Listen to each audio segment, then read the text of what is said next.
தேனி மாவட்டத்தில் கடந்த 2 தினங்களாக பெய்த கனமழையின் காரணமாக உத்தமபாளையத்தில் மௌலானா மற்றும் முகமது மீரான் அவரது கார் செட்டுக்குள் தண்ணீர் புகுந்துள்ளது. குறிப்பாக நேற்று முன்தினம் பெய்த கனமழையின் காரணமாக முல்லை பெரியாற்றில் வெள்ளப்பெருக்கு ஏற்பட்டு இருந்தது.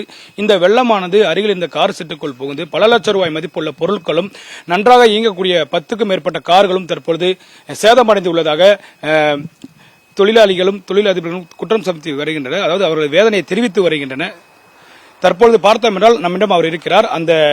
அவரிடம் எவ்வேறு விதமான பாதிப்புகளை மேற்கொண்டு சந்தித்தார் என்பதை பற்றி நாம் விளக்கமாக கேட்டறிந்து கொள்ளலாம். வணக்கம் சார். உங்க பேர் சார்?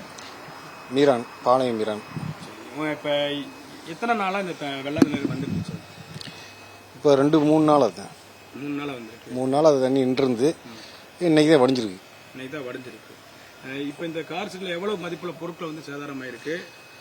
பொருள்னு சொன்னோம்னா நிறையா பொருள் ஒரு 1 கோடி ரூபா கிட்ட பொருள் போயிடுச்சு. ரன்னிங் கண்டிஷனில் ஒரு 20-30 வண்டி நின்றுருந்தது. தண்ணி ஃபுல்லாக நம்பி கிடந்தாலே அது சில்க் மோட்ரு, ஏசி கண்டென்சர் இப்படி உள்ள தண்ணி போனாலே அது இரும்புக்கு தான் ஆகும். மொத்தத்துக்கு இரும்புக்கு ஆகும். மற்ற பிளாஸ்டிக் பொருள் எல்லாமே இழுத்துட்டு போயிடுச்சு. சீட்டு, டயரு எல்லாமே போயிடுச்சு. பாக்கி இரும்பு மட்டும்தான் மிஞ்சி இருக்கு. இரும்புக்கு போடலாம். இப்ப இதை வந்து நீங்க மாதிரி வந்து இதை வந்து பகுதி விலைக்கு விற்க முடியுமா? இந்த பொருட்களை பூரா இப்ப இரும்புக்கு விற்கலாம். அவ்வளோ முந்தி மாதிரி நான் வந்து கார்பரேட்டரு, செல்போன்ரு இப்படின்னு தனியாக ஒரு அமௌண்ட் சொல்லி நான் விற்க முடியாது. நான் பரம்பரை இந்த தொழில் பார்த்து வரேன். இந்த தடவை தான் என்னோட வாழ்வாதாரம்லாம் இவ்வளோ இந்த நிலைமையில் எனக்கு இருக்கு. இதை எப்படி சொல்றது?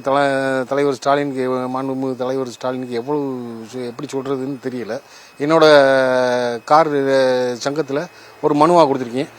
எங்கள் ஊர் உத்தமபாளையம் தாலுகா வில்லேஜ் ஆஃபீஸில் மனுவும் கொடுத்துருக்கேன். தீபாவளி பண்டிகையை முன்னிட்டு வந்து இந்த உதிரி பாகங்களை வாங்குவதற்கு நிறைய வாடிக்கையாளர் வந்திருப்பாங்க. ஸோ இப்போ அவங்க என்ன உங்கள்ட்ட எதிர்பார்க்குறாங்க, உங்களால் கொடுக்க முடியல அப்படிங்கிறதுக்கு என்ன நீங்கள் சொல்ல விரும்புறீங்க? வர்ற கஸ்டமருக்கு ஒன்றும் சொல்ல முடியல. இப்படி ஆயிடுச்சு அப்படிங்கிறத வர்றதும் கவலைப்பட்டு தான் போகிறாங்க. இந்த பொருள் கேட்குறாங்க, ஒன்றும் கொடுக்க முடியல, கவலைப்பட்டு போகிறாங்க. அடுத்த இடம் பாருங்க அப்படின்னு சொல்லி விட்டுக்கிட்டு